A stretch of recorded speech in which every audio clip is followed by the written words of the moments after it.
They said the cat saw everything and waited. Welcome to Marple Mysteries. I am your host, Harrington. Tell me your city. I value your voices. Wolfe follows the quiet witness. If Nero Wolfe ever develops a weakness, it won't be for money, women, or adventure. It'll be for the rhythm of his own routine. And that's why, when the rhythm hiccuped that Thursday morning, I knew we were in for it. The morning had begun like any of the 3,682 before it. Wolfe in the plant rooms upstairs, communing with orchids as if they were high priests and he their rotund god. Fritz humming in the kitchen over a sauce that probably required 3 continents to supply, and me in the office trying to decide whether the mail deserved attention or kindling. Then came the doorbell. I don't jump for doorbells. That's a principle. But the ring was too deliberate, one long, one short, one long again, to be casual. When I opened the door, I got my first look at the woman who would make Wolfe shift his schedule by 13 minutes and his mood by a full octave. She wasn't young exactly, and not old exactly. Her hair was the gray that comes from choice, not surrender. She carried herself like someone who had spent years teaching people not to waste her time. "Mr. Wolfe," she said, as if she were correcting me for existing. "I need to see Mr. Wolfe." "Plenty of people do," I told her, "but you've got an advantage. You're here. Name?" "Dr. Miranda Kestrel." Her eyes flicked past me toward the hall. "I called yesterday." I didn't remember any such call, but Fritz had a habit of taking messages and forgetting to deliver them until the soup course. I stepped aside. "Come in. If you've come to ask him to donate to the Audubon Society, he might make you lunch. Otherwise, brace yourself." Ta-tum. The brownstone disturbed. By the time Wolfe came down, 12 minutes past 9, exactly 2 minutes later than he'd prefer, Dr. Kestrel had already occupied the red leather chair, back straight, hands folded, gaze roaming the bookshelves with the wary curiosity of someone entering another species' habitat. Wolfe halted on the threshold, his brows converging. "Madame," he said, "I have not yet completed the inspection of Paphiopedilum micranthum. If your errand is less delicate than a rare orchid's life, it can wait." "It cannot." She said it as if she were stating a medical fact, not a plea. "Something of mine was stolen 2 nights ago, something I cannot ask the police to retrieve." Wolfe sighed the way a glacier might. Slowly, massively. "Archie, did she mention payment?" "Not yet," I said, "but her diction suggests she doesn't haggle." Wolfe grunted and lowered himself into the yellow chair, folding his hands over his stomach. "Proceed." She took a breath. "It's not jewelry, not money, and not blackmail. It's an animal, a cat, a very old one. That stopped even me. I've heard clients claim all sorts of losses. Reputations, wills, husbands, but never an elderly feline." Wolfe's eyelids twitched. "A cat?" "Yes," she said. "A Burmese, 17 years old. Her name is Aglaya. She was stolen from my townhouse 2 nights ago, and this morning I received a note. It said, 'Wait.' Nothing else." Wolfe's fingers tapped once on the armrest. That was equivalent to another man leaping to his feet. "Why," he asked, "should I, of all men, concern myself with the disappearance of a cat?" Dr. Kestrel hesitated. Then she said, "Because the thief left something behind, a note on your stationery." That earned her his full attention. He didn't move, but the air thickened like the pause before thunder. I could see him cataloguing possibilities. Forgery, coincidence, deliberate insult. "My stationery," Wolfe repeated. "Describe it." "Creamstock, thick, embossed with your name and address. Typed, the single word, 'Wait.'" Wolfe turned his head toward me. "Archie." "Yes, sir." "Check my desk, drawer 3, left side." I did.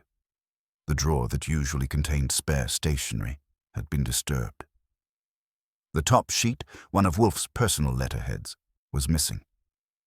Wolfe's voice dropped half an octave. "Confound it." Dr. Kestrel didn't flinch. "I take it you'll hear me out now." He studied her, then nodded once.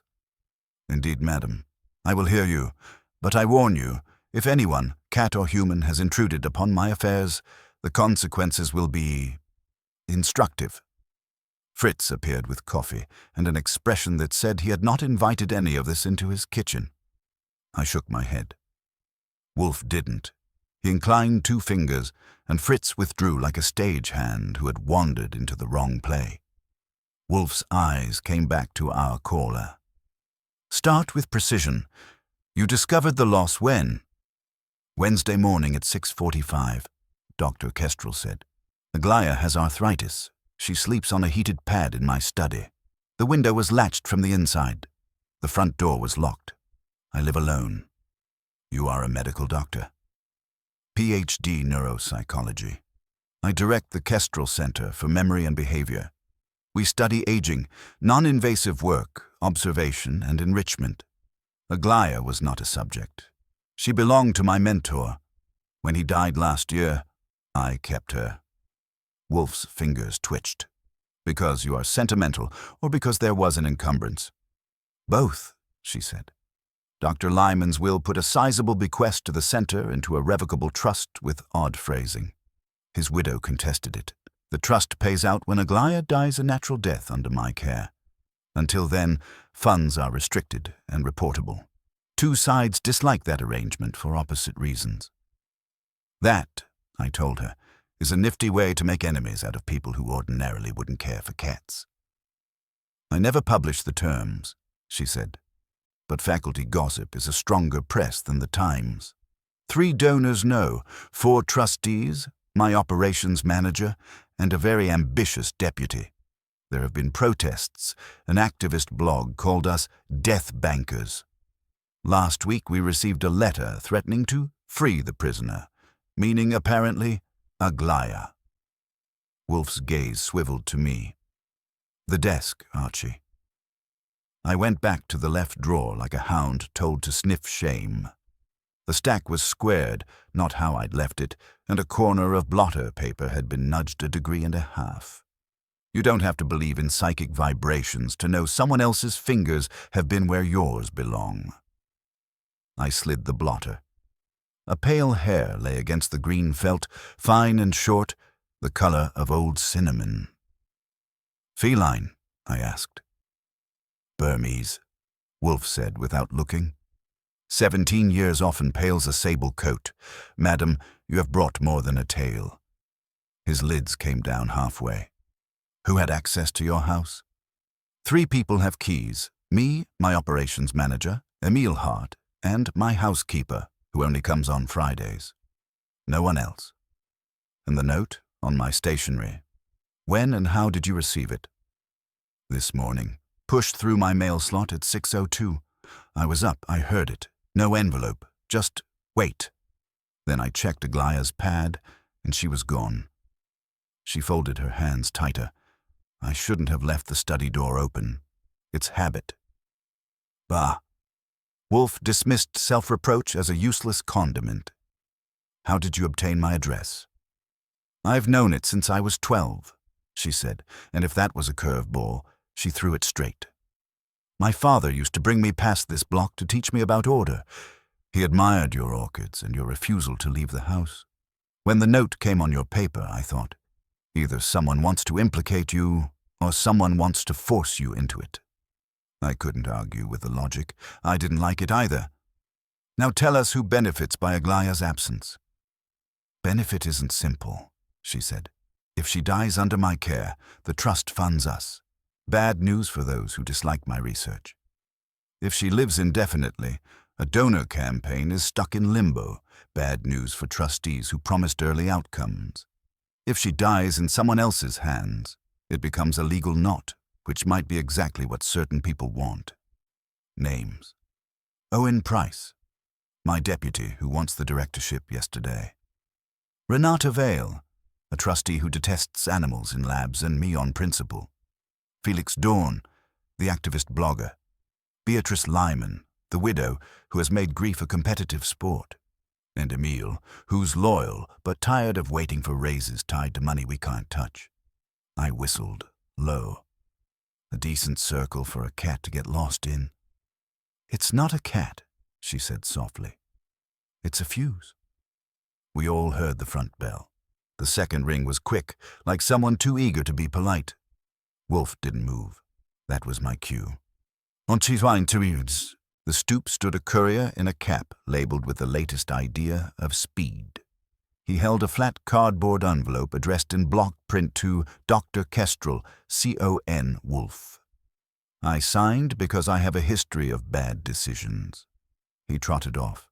The envelope wasn't sealed. Inside was a strip of leather with a tiny bell stitched to it and a card with one typed word. Wait. I brought it in on a magazine, like a bug I didn't want loose in the house. Dr. Kestrel's face didn't change, but her hand went to her throat. Her collar, she said. It's hers. Wolfe's nostrils widened once. They are in motion and desire us to be still. He set the collar on the blotter, studied the stitching, then leaned back. You will leave it, Archie. It will not go to the police. Madam, you will pay. Adequately. The sum is $10,000 as a retainer. It is not for the cat. It is for the discourtesy of using my paper to instruct me. She nodded without blinking. You'll have it this afternoon. You will also provide addresses for all the persons you named, and any you are too prudent to name. Your study will remain as you found it. No one enters. You will tell Hart and no one else that you have engaged me. As for you, he turned his head a fraction toward me. Your mourning is spoken for. Which part of the city speaks? I asked.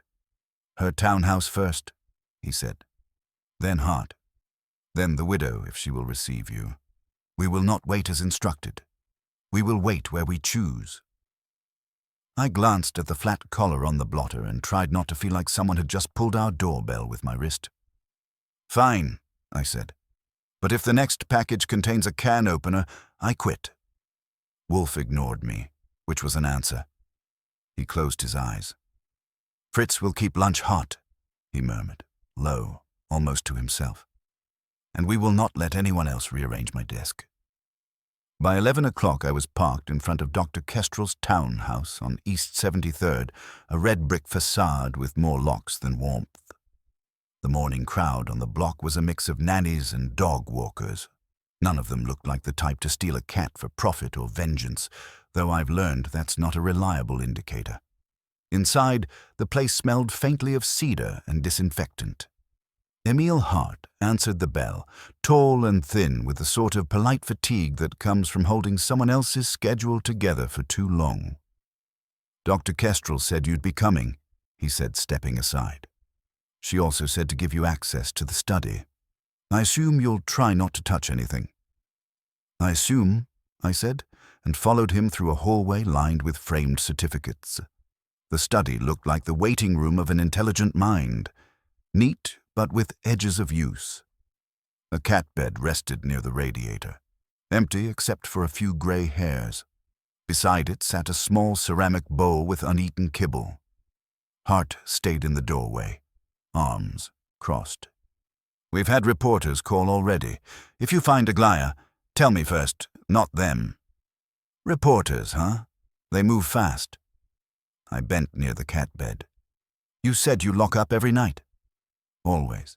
The alarm was on when she found the cat missing. Any sign it was tripped? No. Which meant whoever came for Aglaya either had the code or was very good. I checked the latch on the study window. Dust on the sill was undisturbed. The door lock showed no scratches. I looked at the floorboards under the radiator. Faint scuff marks. Someone had moved the bed aside, maybe searching or placing something. A folded scrap of paper had slid behind the radiator grill. I fished it out with a pen. It wasn't a note this time, just a line of printed figures. Dates, times, and the word session. I pocketed it carefully. Who else used this room recently? No one, Hart said. Dr. Kestrel keeps it private. Mind if I take a look at your security logs? He hesitated. You'd have to ask her. I just did, I told him and held out my hand. He gave me the code reluctantly. On the screen, the timestamps showed no entries between 10 p.m. and 6 a.m., except one. A brief override at 2:14 a.m., reset 10 seconds later. Recognize that? I asked. Hart frowned. That's odd. There was no alert. I logged the time in my notebook. Who has the code? Just the doctor and me. Then it's either you or her cat learned digits. He didn't smile. You think I took her? I think you know something you haven't decided how to phrase yet. Before he could phrase anything, his phone buzzed. He glanced at it, frowned deeper, and left the room to answer. I took the chance to look around. The desk held academic detritus. Journals, a fountain pen, a calendar with patient sessions marked in green. Wednesday's block was circled, but not for a patient. It read simply, Vale, 8 p.m. Renata Vale, the trustee with moral opinions about animals. So, our late-night visit might have come after that meeting. I slipped the date note into my inner pocket and left a mental note for Wolfe. Outside, the air had that wet metallic bite that predicts rain or trouble. My next stop was the Lyman residence, a brownstone that had probably been built when New York still had farmhouses. Beatrice Lyman answered in a black silk dressing gown and the expression of someone accustomed to commanding both staff and circumstances. "I've been expecting you," she said. "When anything vile happens, one assumes Mr. Wolfe will get involved." "Nice to feel predictable," I said. "Mind if I ask about Aglaya?" "Ask." She moved to the parlor without waiting for an answer. That cat was an instrument of my humiliation. My husband adored her, loathed me, and ensured the world knew it by naming her in his will. Do I mourn her disappearance? No. But I wouldn't risk scandal by taking her myself. Scandal meaning what? Meaning a lawsuit. If she dies, the trust dissolves and the money reverts to me. Do you think I'd be so obvious? She poured herself a brandy, though it was barely noon. The woman's made a saint of that animal, as if Lyman's ghost lived behind its eyes. If someone's taken it, perhaps they've done us all a favor. Any idea who that someone might be? I've heard that Emile Boy is underpaid and overpraised, and there's that activist who keeps harassing donors. Felix something. They all think they're saving souls. She smiled thinly. Cats don't have souls, Mr. Goodwin. Only complications. When I left, I wasn't convinced she was innocent, but I was sure she enjoyed the possibility of being suspected. Wolfe's kind of woman, one who could weaponize motive just by denying it. By the time I returned to West 35th, the sky had gone dull and heavy. Inside, Fritz had prepared lamb chops, but Wolfe wasn't at table. He was in the office, the collar on the blotter, the phone cradled under his chin. He motioned for silence and finished his call. "That was Saul," he said. "He located our activist, Mr. Dorn. We may expect him at 4. "Good," I said. Meanwhile, Hart's security system was overridden at 2:14 a.m. No forced entry, and I found this. I handed him the scrap of paper. He examined it, grunted. "Session logs. 8, 9, 10 p.m. appointments. Behavioral trials. You saw the circled notation. Vale, 8 p.m. If that meeting ran long, someone could have lingered after." "Precisely." He folded the scrap into a square. "Madam Vale, I suspect values control above virtue. She may have sought to persuade Dr. Kestrel to amend her stewardship, and found persuasion insufficient." He closed his eyes, leaning back. "You will accompany Saul at 4. Be tactful. Do not mention the stationery, the collar, or our client's sentimental explanations. We must learn whether this Felix Dorn has ever handled a cat. And if he hasn't, then we find who used one as bait." He opened his eyes again, dark and sharp as a trap resetting itself. "This is not about a cat, Archie. It is about patience being turned into a weapon. Whoever wrote wait is not bidding us to stand still. He's counting on it." I said, "Then we'd better hurry before we disappoint him." "Precisely," Wolfe said, and rang for Fritz. Not for food this time, but for order. Saul Panzer showed up at 3:58, which for him was practically flamboyant. He's one of those people who seem to exist in the negative space between events. Never early, never late, never obvious. He came in with his hat still on, nodded at me, then at Wolfe, and leaned against the wall like a man who knew his body language could bill by the hour. Wolfe didn't bother greeting him. "Report."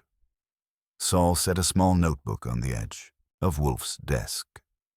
"Felix Dorn operates out of a converted storefront on Avenue C, calls it the Cat's Conscience Collective. 4 volunteers, all broke, too angry enough to make speeches about it. He writes the blog himself. He's good at turning small cruelties into moral crusades. 2 days ago, he posted a piece about the imprisonment of sentient animals in pseudo-scientific torture chambers. No names, but it quoted a passage from the Kestrel Center's mission statement. "Is he dangerous?" I asked. "Only with adjectives," Saul said. "But he's got a following, and he's got someone funding him. Anonymous donations through a Patreon account that matches a trust under the name Vale Foundation." That got Wolfe's eyebrows to make contact. "Renata Vale," he said. "An imbecile with money and the imagination of a celery stalk. She funds her own opposition for leverage." Saul nodded. "She met Dorn 3 weeks ago at a charity dinner. Since then, 3 posts about animal ethics and moral reparations. Yesterday, his blog went dark. He told his team he had found proof. He's at the shop now, alone." Wolfe opened his eyes wide enough to show interest. "Archie, you will go with Mr. Panzer. If Mr. Dorn is as loquacious as his prose, he will volunteer his own indictment. Retrieve what you can. Do not antagonize him until I instruct you to." Saul and I left together, the rain starting to earn its keep on the sidewalks. The cab smelled of coffee and vinyl. Saul kept his notebook open, the pages neat as a surgeon's tray. "He's clever," Saul said. "Too clever to snatch a cat himself. But he might have arranged for it to happen. He wants exposure, not fur." "Maybe he just wanted Wolfe's name involved," I said. "The note on Wolfe's stationery could have been Dorn's calling card. He prints his own manifestos. Or he got it from someone who had been inside the brownstone." Saul didn't look at me when he said it. "Don't start," I told him. "I keep better track of Wolfe's stationery than Fritz does of the salt cellar." "Then how was it taken?" That was the question, and we didn't have an answer. The Cat's Conscience Collective looked like a thrift shop run by philosophers. Posters about ethical empathy shared space with second-hand cages, pamphlets, and the faint smell of sage and disuse. Dorn himself was at the back table, typing on a laptop the size of a small altar. He was thin, with curly hair, and eyes that could probably talk you into or out of anything depending on the caffeine level. He looked up, recognized Saul as a professional species, and stiffened. "You're detectives." "Private citizens," I said, "interested in an act of animal liberation." His face brightened a fraction. "You mean Aglaya?" "Yes, I freed her." That caught Saul's attention and mine too. "You're admitting that?" "Of course. It's not theft when you release a prisoner." He gestured toward the laptop. "I have the footage. I've been editing it. I plan to post it tonight." "Footage?" I said, keeping my tone casual. He spun the screen toward me. There she was. The cat, small, gray, blinking under a flashlight beam while a gloved hand unlatched her carrier. The camera panned to a window, then to a street sign. East 73rd. No mistake. Then it cut abruptly. "Where is she now?" I asked. "In safety," Dorn said. "A sanctuary upstate. She's free from that place, from experiments, from that woman. Do you happen to know the sanctuary's name? He smiled. Not yet. My contact arranged the transfer. I don't need to know. Saul leaned in slightly. Your contact, male or female? Does it matter? Dawn said. They care. It matters, Saul said quietly. Because the note you pushed through Dr. Kestrel's door used Nero Wolfe's paper. That froze him. What? I don't know anything about that. I watched his pupils shrink. Saul had hit something. Someone gave you that note to deliver, I said. Who? Dawn shook his head. I left a flyer at her place, that's all. No note. Someone's framing me.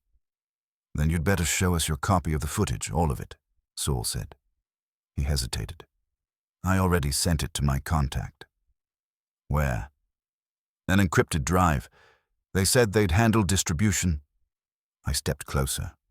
You sure you weren't handled instead? For a moment he looked uncertain, the zeal dimming. They said they were with a trustee. They had legal authority. Renata Vale, I asked. Aye. He stopped, caught himself, and reached for his phone. Saul's hand landed on his wrist before the screen lit. Let's not, Saul said. You'll call no one. The glare Dawn gave him could have melted ice, but it didn't change anything. Saul held him there while I noted the phone model and serial. When we left, Saul handed me a flash drive he'd quietly taken from the laptop. I copied the footage while you asked questions, he said. He's not our thief. He's our messenger. Back at the brownstone, Wolfe was waiting, the desk cleared, the collar still in place like an artifact from a vanished civilization. Saul handed over the drive. Wolfe didn't plug it in. He just held it between thumb and forefinger. He confessed? He did, I said, and then unsaid it. Someone fed him the plan. He filmed the act, but didn't keep the prize. Excellent, Wolfe murmured. They use a fool as courier, a cat as key, and my name as lockpick. Ingenious, but not sufficient. They expect outrage. We will supply disappointment instead. He placed the drive beside the collar and leaned back, eyes half closed. Archie, call Inspector Kramer. Tell him nothing he wants to hear. Then telephone Miss Vale and invite her to tea tomorrow, at 6. She will decline, of course. That will tell us how frightened she has become. And if she accepts, I asked. Then, Wolfe said, she has learned the oldest lesson of predators, that waiting is only useful if your quarry doesn't know you're watching. He opened his eyes. Now leave me. I must think. Which was Wolfe's way of saying the volcano was starting to rumble under the mountain, and any movement on my part might set off the eruption early. Kramer arrived the next morning looking like a man who'd been forced to skip breakfast. He didn't wait for Fritz to take his coat or for Wolfe to finish buttering his corn muffin. He just planted himself in front of the desk and said, All right, what's this about a missing cat and a lunatic blogger? You dragged me uptown for that? Wolfe didn't raise his eyes. You were not dragged, Inspector. You came of your own volition, spurred by curiosity and the hope that I had erred. You may sit, though the privilege is unearned. Kramer sat because refusing would mean losing the first round. One of my men talked to that activist, Dawn. Says he claims he liberated the cat, but the animal shelter he mentioned doesn't exist. So now I've got a stolen animal, a broken trust, and a pack of trustees screaming about interference with research grants. Why am I talking to you instead of arresting him? Because, Wolfe said, finally looking up, he is not your thief.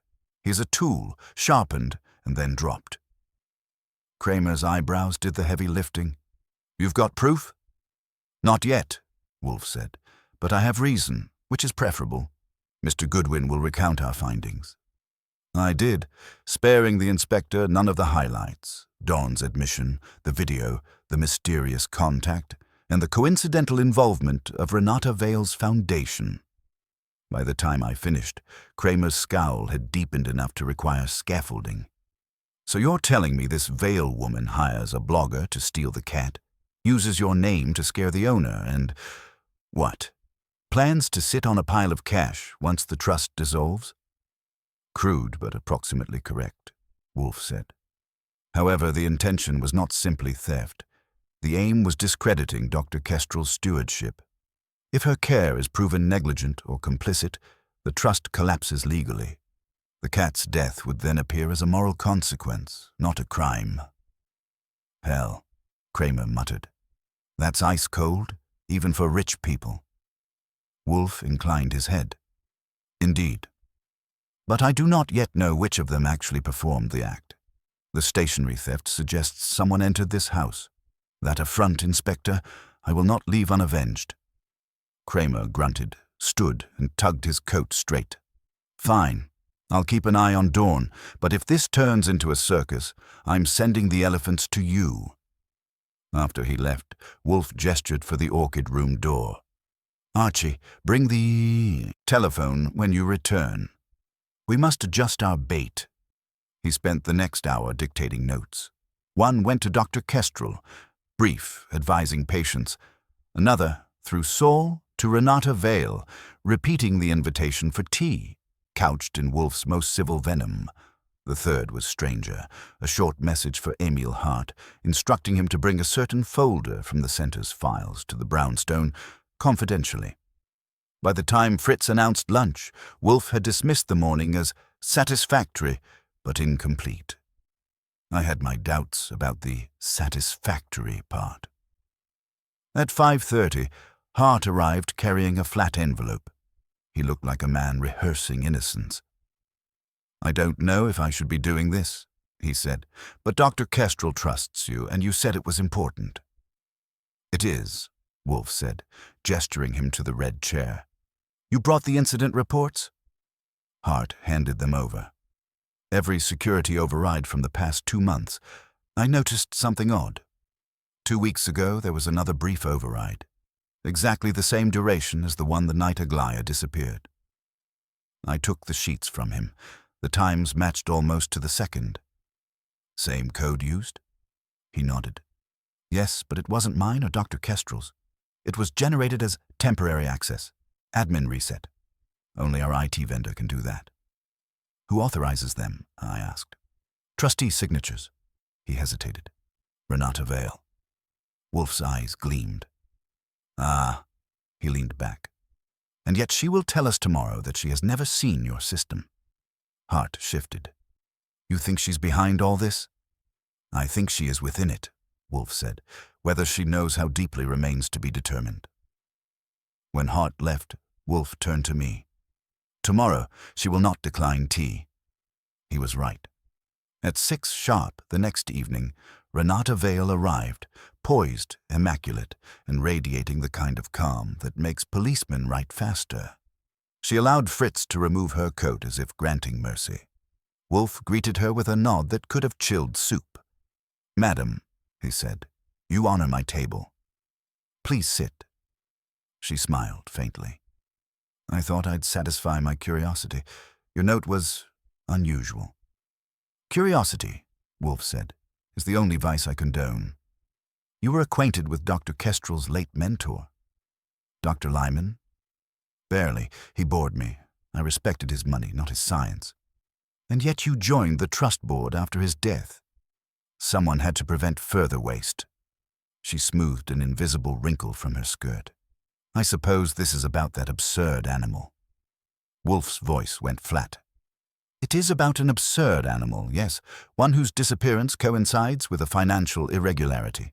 Tell me, why did you authorize a temporary access code for the Kestrel Center? She blinked once, then smiled again. Routine inspection. Don't look so grim, Mr. Wolfe. I handle 6 foundations. That one happens to bore me most of all. Wolfe studied her face. You speak with great ease. That is suspicious in a nervous person. I'm not nervous. You should be, he said mildly. For a fraction of a second, something flickered behind her eyes. Just a hairline crack, but she recovered fast. If you think I stole that cat, you're mistaken. I prefer people to animals. They make better enemies. Wolfe nodded once. I believe you. You did not steal the cat. You permitted someone else to do so. That distinction will interest Inspector Kramer. Her color rose, then steadied. You have no proof. No, Wolfe said, but I will by morning. She stood. Then I suggest you find it before you waste more of my time. When she swept out, the door closed as softly as if it feared her. Wolfe didn't move. I waited. Finally, he said, Archie, telephone Saul. Have him watch Hart's apartment tonight. If anyone visits him after 10, he is to follow. I believe our thief has grown impatient. Impatient enough to show his hand? I asked. Wolfe's lips curved faintly. No, Archie. Impatient enough to believe I have not already seen it. By the time I reached Saul that night, the air had turned raw and restless. The kind of weather that makes decent people stay indoors and crooks mistake the dark for privacy. He was parked across from Hart's building on a side street that smelled of damp brick and week-old garbage, his sedan blending into the curb like part of the scenery. I slid into the passenger seat and passed him a thermos of Fritz's coffee, which in my opinion could revive both saints and sinners. Any movement? I asked. Saul shook his head. Hart came home at 8:30 carrying groceries. Lights on in the living room, none in the back. No one since. He's alone. Wolfe thinks our thief's going to pay him a visit. You buying that? I've learned to buy Wolfe's hunches, Saul said. They usually come with dividends. We waited. Rain began its whisper against the windshield, turning the street lamps into cones of blur. Around 10:15, a sedan pulled up half a block down, sleek and new enough to be out of Hart's price range. A woman stepped out, coat collar turned high, hat low. She didn't glance around, which was suspicious all by itself. Renata Vale, Saul murmured. Or her twin. She crossed to Hart's door, produced a key card, and vanished inside like she'd rehearsed it. Well, I said, that's not a social call. Saul checked his watch. Give her 5 minutes. 5 minutes turned into 10. Then a light flicked on in Hart's back room, the same one I'd seen his security monitor in. 2 shadows moved across the curtain. One tall, one narrow. Hart and Vale, no mistake. Then something fell, sharp sound, metal on wood, and the light went out. Let's go, Saul said, already opening the door. We reached the building entrance together. Saul's set of skeleton keys might not impress a locksmith, but they got us in faster than the buzzer would have. Inside, the hallway smelled of old varnish and laundry. We moved quiet up the stairs. Hart's door stood ajar, just enough to make my stomach turn. Saul nudged it open with his shoe. Hart was inside, slumped against the desk, a thin red line marking his throat. The kind of efficient work that doesn't come from panic. No sign of Vale. She's gone, Saul said. Front or back? I checked the kitchen, window open, curtains wet from the rain. A fire escape led down to the alley. Back, I said.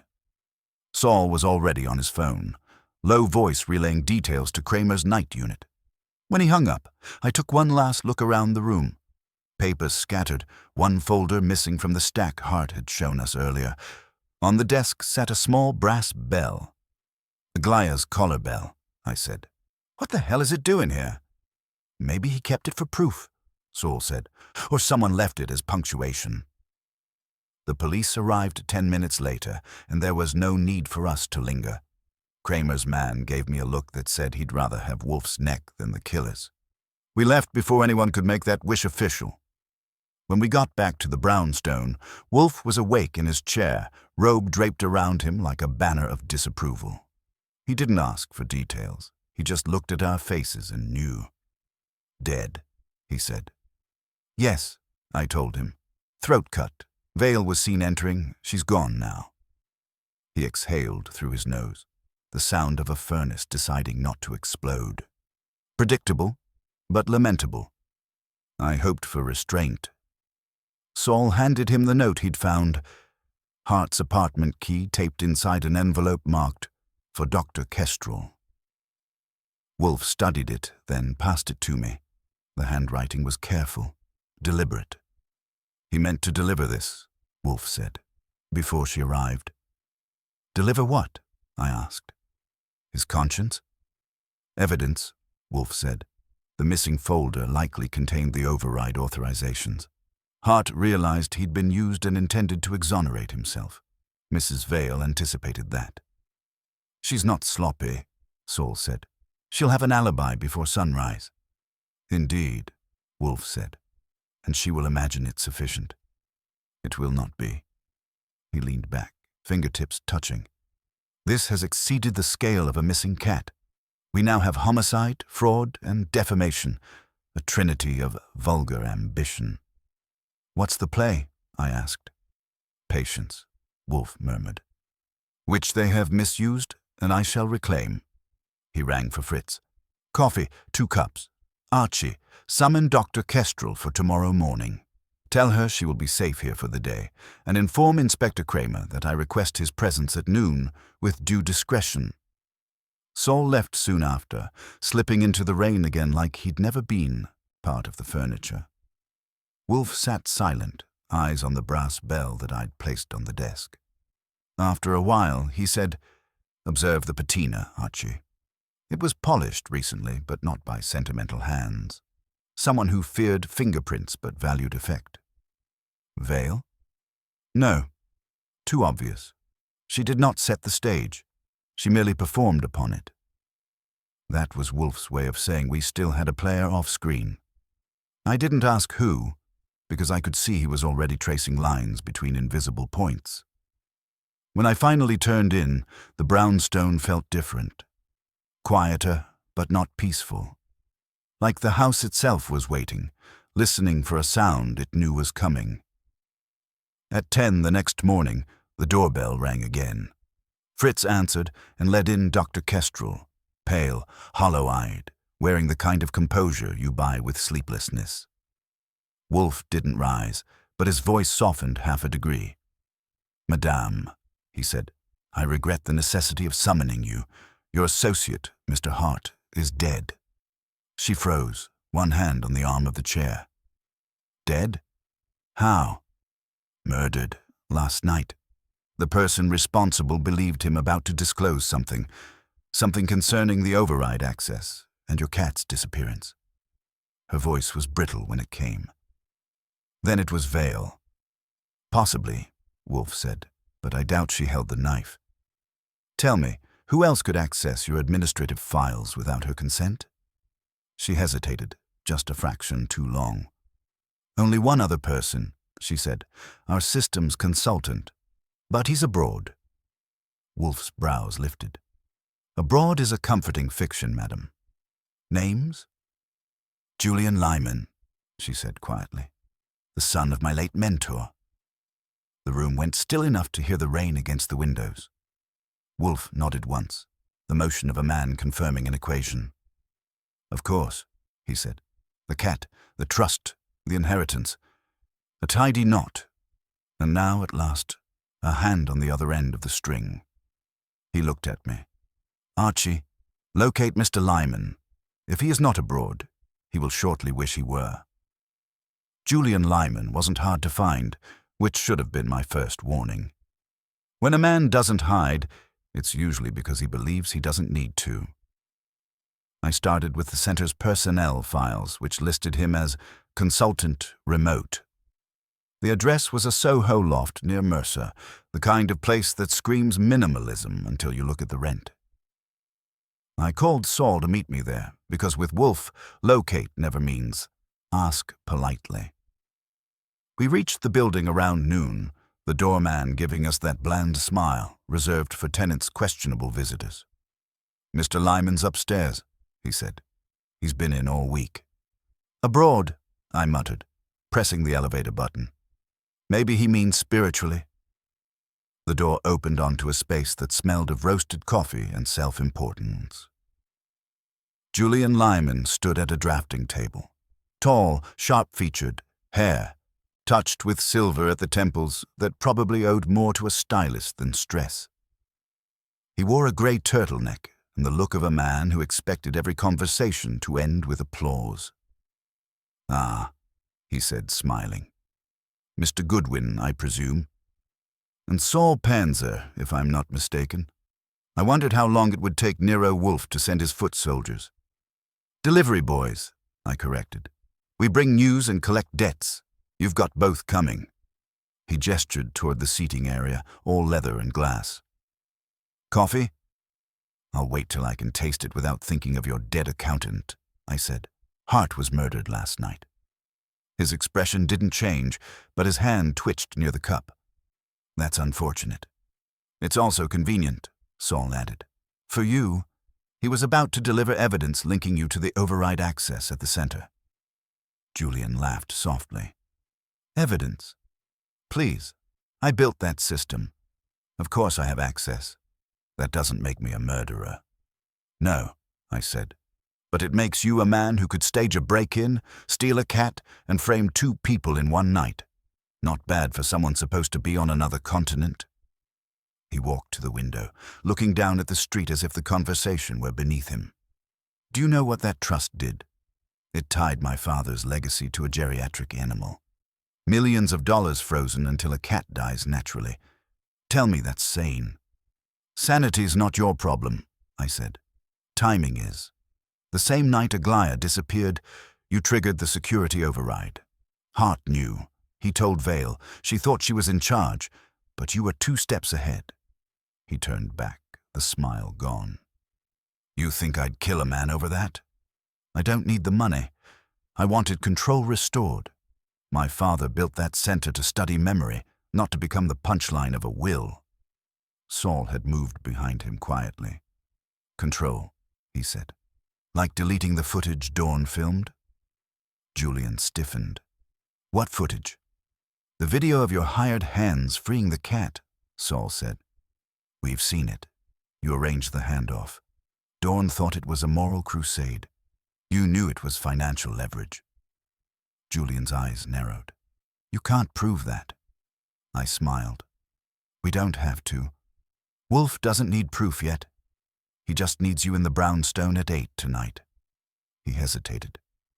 "Why would I do that?" "Because if you don't," I said, "Kramer will drag you there with handcuffs, and he won't bring coffee." That landed. He nodded slowly, trying to look unruffled, but the pulse in his neck betrayed him.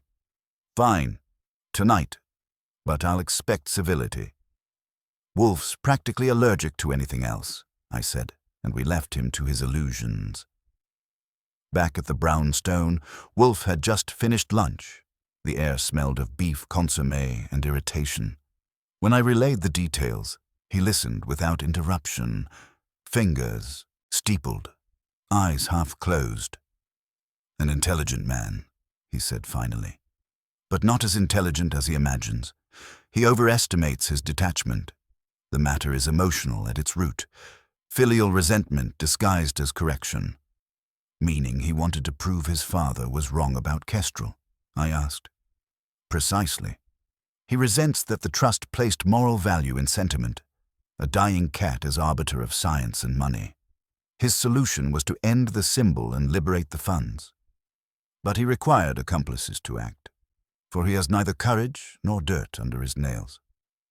"And Hart?" "A casualty. Hart discovered the tampering and meant to expose it. Vale silenced him, believing she served her own cause. In truth, she served Lyman's." Wolfe leaned back, the chair creaking under the declaration. "They have all danced upon each other's strings." I said, "You're sure Vale didn't know he'd double-crossed her?" "She knows now," Wolfe said. "I expect she's been apprised of Hart's death and realizes her peril. Fear will draw her here before the appointed hour. That, Archie, is why you will invite Kramer to arrive at 7:30, unseen." He closed his eyes again, signaling dismissal. I went to make the calls. Kramer didn't like the idea, but the words, "Wolfe's got the whole thing lined up," worked like catnip on his curiosity. He agreed to arrive early with 2 plainclothesmen. By 7, the office was staged like a set. Chairs aligned, windows cracked for ventilation, Wolfe immaculate in brown silk. The brass bell sat gleaming on his blotter, the flash drive beside it, symbols of guilt waiting for confession. At 7:15, the doorbell rang. I opened it, expecting Vale, but it was Dr. Kestrel. She was pale and tense, coat unbuttoned as if she'd forgotten how buttons worked. "I couldn't stay away," she said. "You said you'd have answers." "Wolfe always does," I told her, leading her in. Wolfe's eyes opened at the sound of her voice.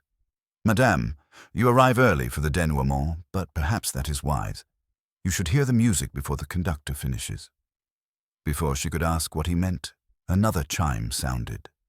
I went again, and this time it was Vale, every inch of her tailored poise intact, but her eyes sharper than before.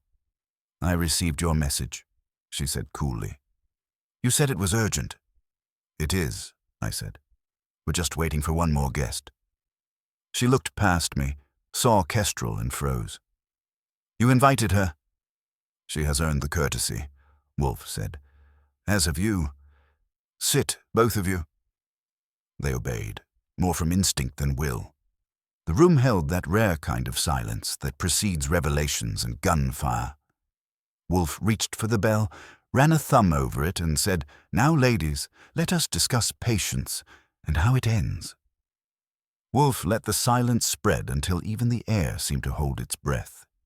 Vale crossed her legs with a snap of silk, while Dr. Kestrel sat very still, her hands knotted in her lap. The only sound was the faint ticking of the wall clock and the whisper of rain against the glass. When Wolfe finally spoke, his tone was measured, but there was steel under it. "Madame Vale, you authorized administrative access to Dr. Kestrel's facility 2 weeks ago. You will insist it was routine oversight, but it was no coincidence that this code was used on the same night Aglaya vanished. You lent your authority to a scheme you did not understand." Her chin lifted. "You think I'm stupid?" "No," Wolfe said, "merely arrogant. Arrogance is a subtler form of stupidity." She colored slightly. "I granted that access for an inspection. If someone misused it, I can't be blamed." "Blame is a word for the police," Wolfe said. "I prefer accuracy. You believed you were assisting an ally, Julian Lyman, when in truth you were empowering your rival. He told you the trust was a sham, that the cat was a prop for manipulation, that the only way to release the funds was to expose Dr. Kestrel's negligence. You accepted his flattery of your intellect and lent him your hand." Kestrel's eyes widened. "Julian told her that?" "Indeed. And when you, madam," he turned to Vale, "realized he intended to profit from the very trust he condemned, you became indignant. Indignation is not moral clarity, but it is combustible. You went to Hart last night to confront him, to retrieve or destroy whatever evidence Lyman had placed in his care. You did not kill him, but your presence gave the killer entry. He followed you." Vale stared at him, lips parted, the defiance cracking. "Followed me?" "Lyman," Wolfe said simply. The word landed like a pebble dropped into deep water. Dr. Kestrel leaned forward, her voice shaking. "Julian killed Hart?" "Yes," Wolfe said. When Hart refused to suppress the access records, Lyman silenced him. Vale's arrival provided the perfect pretext. He watched her enter, waited, then joined her inside by the rear stair. She left believing Hart alive. By the time she reached her car, he was dead. "That's absurd," Vale snapped. "You have no proof?" "Proof is a matter of sequence," Wolfe interrupted. "Hart's security system recorded 2 overrides, one when you entered, one 4 minutes later when Lyman followed. Your alibi, madam, will clear you of murder and condemn him instead." She faltered. "Then why summon me here?" "To warn you that your cooperation will decide whether the inspector treats you as accessory or witness," Wolfe said, "a distinction that carries a weight equal to your conscience." Before she could reply, the bell rang again. I went to the door and opened it to find Julian Lyman himself, rain-speckled and smooth as if he'd come for cocktails, not reckoning. He smiled when he saw me. Right on time. Mr. Wolfe doesn't like waiting, does he? Not unless he orders it, I said, and led him in. The sight of Vale and Kestrel sitting opposite each other made his composure flicker. He recovered fast, too fast. A reunion, how charming. Not charming, Wolfe said. I prefer utility. Take the chair to your left. That one, yes. You may find it less comfortable when we are done. Julian sat, crossing one knee elegantly. You seem certain of something, Mr. Wolfe. I'm curious what. Curiosity is a cousin of confession, Wolfe said. Last night you murdered Emile Hart. Julian's smile barely thinned. You're mistaken. On the contrary, I rarely am. You used Vale's visit as distraction, entered through the service door she failed to secure, and confronted Hart over the file he meant to deliver. He refused you, so you cut his throat with a scalpel taken from Dr. Kestrel's own supply cabinet. A poetic touch, but traceable. Then you placed Aglaya's bell on the desk as a signature, not vanity, warning. You wished Dr. Kestrel to understand that patience, the theme of her research, had expired. He laughed, softly but without mirth. You've built quite a story. Stories are for writers, Wolfe said. I construct structures. You, sir, are the unstable beam in this one. Julian's gaze darted toward Vale, then Kestrel.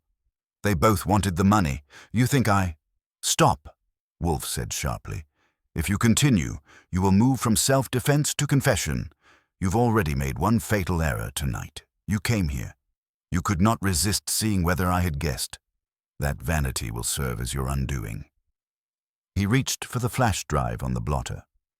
Mr. Panzer copied this from Dorn's laptop before you deleted the source file. You were in the frame briefly, a reflection in the glass as you supervised the rescue. That is why you needed Dorn discredited. You used his zeal to mask your theft. Julian's face drained of color. You have no right— I have the right of logic, Wolfe said, voice rising slightly. You wanted to destroy the cat, not free it.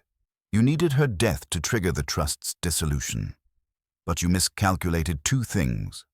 First, that her disappearance would draw attention rather than sympathy. And second, that you cannot control chaos once loosed. Vale's anger, Hart's conscience, Dorn's foolish righteousness, they all conspired to trap you.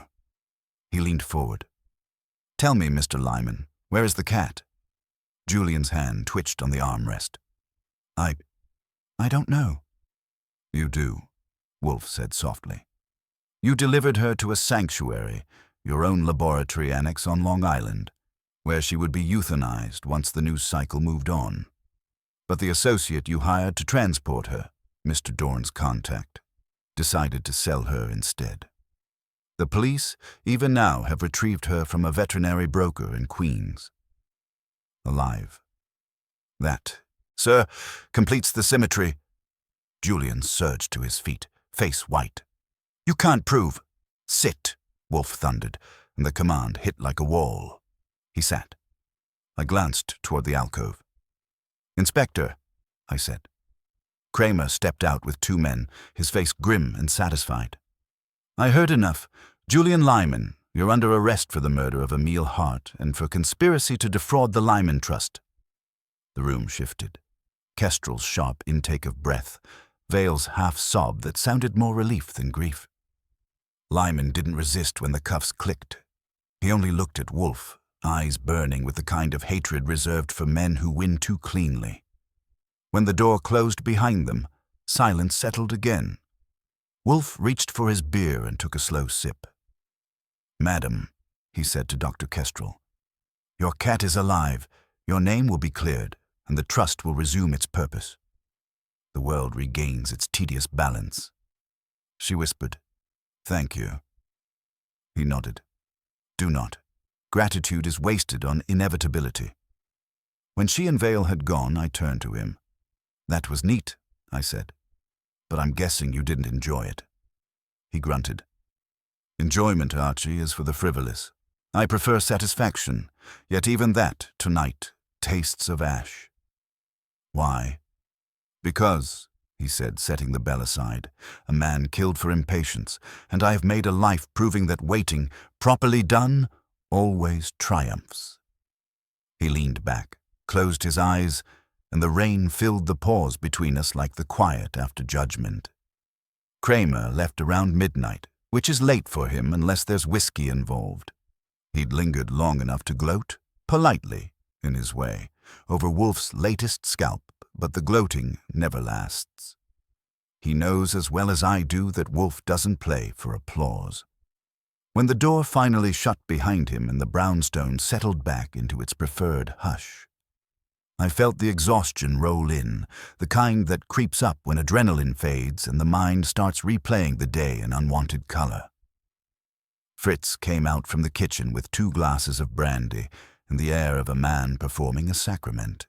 He set one near Wolfe, one near me, then vanished, silent as prayer. I took mine gratefully.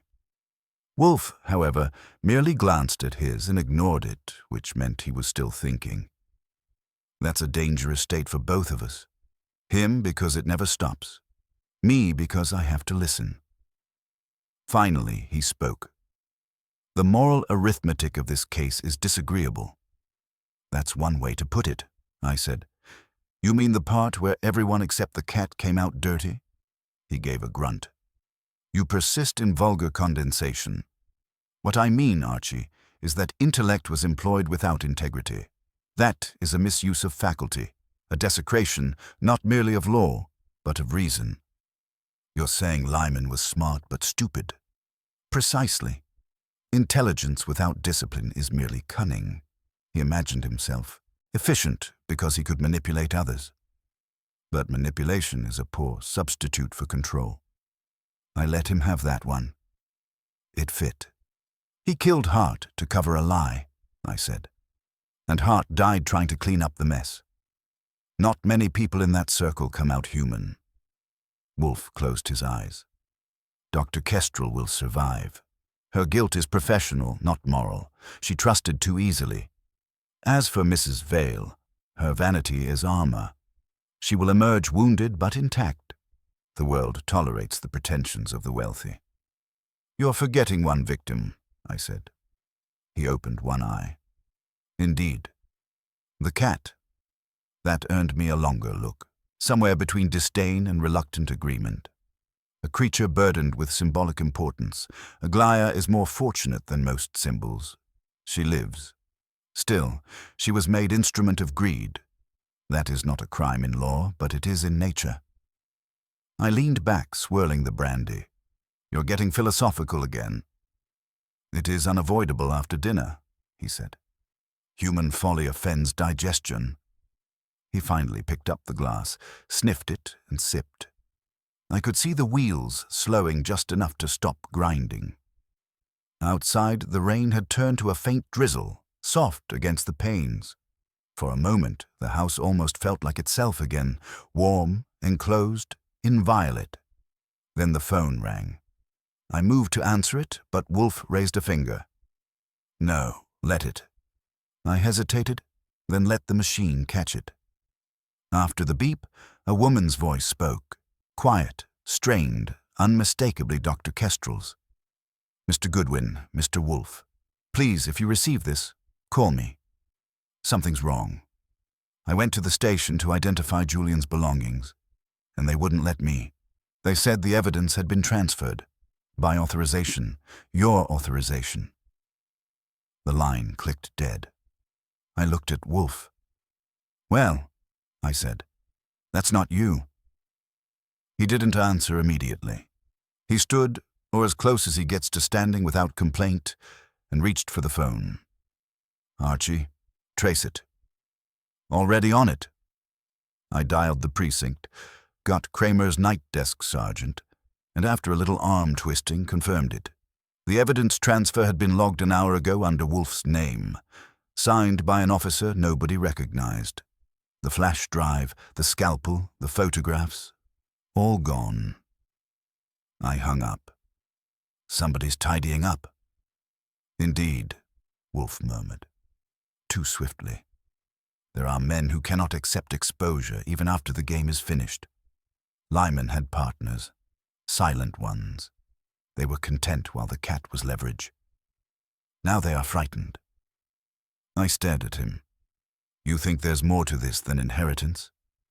He frowned. There is always more. The trust's corpus was considerable, 15 million, placed in research instruments. Someone benefited from its paralysis. Meaning one of the trustees? He inclined his head. Perhaps more than one. Now, deprived of Lyman's intermediation, they will attempt to erase all traces of complicity. Foolish. In erasing the record, they merely confirm it existed. So, what's the move? He turned toward the door. None tonight. We will rest.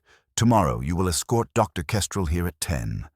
I will determine whether her distress is solely administrative or perilous. You think she's in danger? I think fear is contagious, he said, and those infected often strike before they flee. He dismissed me with a nod, but I didn't sleep much that night. Something about that call had the wrong pitch. Kestrel's voice wasn't just anxious, it was urgent, like a woman standing too close to a fuse. By morning, the rain had stopped, replaced by a gray stillness that made the city feel half-dreamed. Fritz served eggs and coffee. Wolfe ate in silence, eyes distant. At 9:30, the doorbell rang. I went to answer it, expecting Kestrel. It wasn't her. A uniformed courier stood there holding a parcel wrapped in brown paper, addressed to Nero Wolfe, urgent, confidential. The handwriting was hers. Who sent this? I asked. Lady said it had to be delivered in person, left it at the front desk of her building. I signed, tipped him, and brought it inside. Wolfe gestured for me to open it. Inside was a small black notebook, worn at the corners, and a folded note. The note read, "If anything happens to me, this will explain. Do not trust the trustees." Wolfe's eyes narrowed. He opened the notebook. Inside, pages of numbers, initials, and coded annotations. "A ledger," he said softly. "Disbursements disguised as research expenditures, each traced to accounts in the trustees' names." I felt my stomach knot. She sent this because she knew someone was after her. Wolfe nodded once, gravely. And if she is not yet dead, they soon will attempt to correct that error. I reached for the phone. "Then we call Kramer." "Not yet," Wolfe said. "We cannot rely on the machinery of law when it is already contaminated. For now, we must assume Miss Kestrel is in hiding, or being hunted. Either way, the brownstone becomes fortress and trap. They have chosen to trespass in my world once. They will not do so again without consequence." He placed the notebook in the safe behind his desk, shut it with finality, and turned to me. "Archie, clear your morning. We will be receiving another visitor, uninvited but expected." "How do you know?"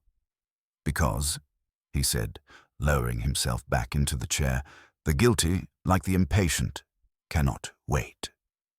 The visitor came at 11:20. Fritz announced him with a tone that mixed disapproval and faint alarm, which is how he sounds whenever the world outside forces its way into Wolfe's schedule. I was already at the office door when the man stepped in. A tall, smooth type with thinning blonde hair and a gray suit that had been pressed by conscience, not comfort. He looked like money trying not to sweat. "Nero Wolfe," he said, with the courtesy of someone addressing a weapon. "My name is Stanley Loring. I represent the trustees of the Lyman Foundation." Wolfe didn't bother to rise. He studied the man as if examining a specimen under poor lighting. "Represent them," he repeated. "An ambiguous phrase. Do you mean legally, morally, or criminally?" Loring's mouth twitched. "I'm here to resolve a misunderstanding. It seems Dr. Kestrel misplaced some sensitive financial documents. If she's troubled you with them, I'm prepared to collect them and ensure there's no further inconvenience." I said, "You mean the ledger that details how your trustees skimmed off the trust's interest while claiming to be frozen by a clause?" He shot me a quick, tight smile that didn't make it to his eyes. "You're misinformed." Wolfe leaned back, eyes closing. He's not. You are merely out of sequence. You should have come yesterday, when deceit was still viable. Today, the pattern is complete. Loring took a step forward. I don't know what you think you've discovered, but if those documents fall into the wrong hands, you'll find the trustees have considerable influence, politically, financially. Enough, Wolfe said, opening his eyes. Mr. Loring, you mistake my interest. I'm not an avenger. I'm a cultivator of order. You have disturbed that order, first by implicating my name in a theft, then by endangering a woman who sought my protection. That, sir, I cannot abide. He motioned slightly toward me. Archie, retrieve the notebook. I did. The safe opened with its usual whisper, and I placed the ledger on the desk. Loring's gaze locked on it the way a drowning man looks at a rope. You will note, Wolfe continued, that each entry matches the account codes of your foundation's sub-trusts. Hart had begun deciphering them before his death. Dr. Kestrel finished the work in fear and entrusted it to me. I've made copies, one for Inspector Kramer, one for the state attorney, and one for the press, to be delivered at 5 unless I instruct otherwise. Loring's composure cracked. You can't do that. You'll ruin innocent reputations. Innocence, Wolfe said dryly, is a delicate fabric. It does not wear well when cut to fit corruption. You will not leave here with the ledger. You will leave with a message. Dr. Kestrel is under my protection. The trustees will cease all attempts to retrieve her, to intimidate her, or to alter the narrative of her research. They will resign, quietly, within 72 hours. If they fail to do so, I will lift the embargo on those copies. Loring's face had gone a shade lighter than his shirt. You expect me to deliver threats? Not threats, Wolfe said. Instructions. The silence that followed was brittle. Finally, Loring nodded once. You'll regret this, Mr. Wolfe. I rarely regret precision, Wolfe replied.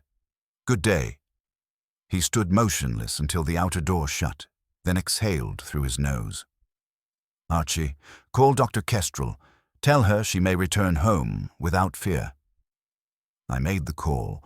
She answered from a borrowed apartment uptown, alive, shaken, but steady enough to breathe again. When I told her the trustees were finished, she went quiet for a long time. Then she said, please thank him, and tell him Aglaya is asleep on the radiator again. She's waiting. When I hung up, Wolfe had already leaned back, eyes half-lidded, fingers interlaced over his stomach. I could tell he was winding down, the great machine returning to idle. Well, I said, the brownstone's sanctity is restored. The guilty are cornered. The cat's got her perch, and dinner's in 2 hours. What's left? He opened one eye. Reflection, the most tedious and necessary of meals. Meaning, he regarded the ceiling. This affair was never about greed alone. It was about waiting. The trust waited for death, the son for release, the trustees for gain. Even I, reluctantly, waited for them all to err. Patience, Archie, is the rarest virtue and the most dangerous. Used well, it cultivates. Used poorly, it corrupts. He reached for his beer, lifted it slightly. And in this case, a cat waited longest and taught us all the cost of disturbing stillness. I grinned. That's almost poetic, coming from you. He closed his eyes again. Bah, poetry is inefficient. Fritz will serve roast duck. Do not be late. Which, for Nero Wolfe, was as close to warmth as the sun ever gets. I went to file my notes, but before I left, I glanced at the brass bell still resting on the corner of the desk. Wolfe hadn't moved it since the night of the murder. It caught the afternoon light, glinting like a heartbeat held between seconds. Outside, the city was waking from rain, washing itself clean, though not for long. Inside, Wolfe's world was whole again, his orchids above, Fritz below, and the air thick with peace that only exists between one trouble and the next. And somewhere uptown, An old Burmese cat stretched, blinked, and waited. For nothing at all.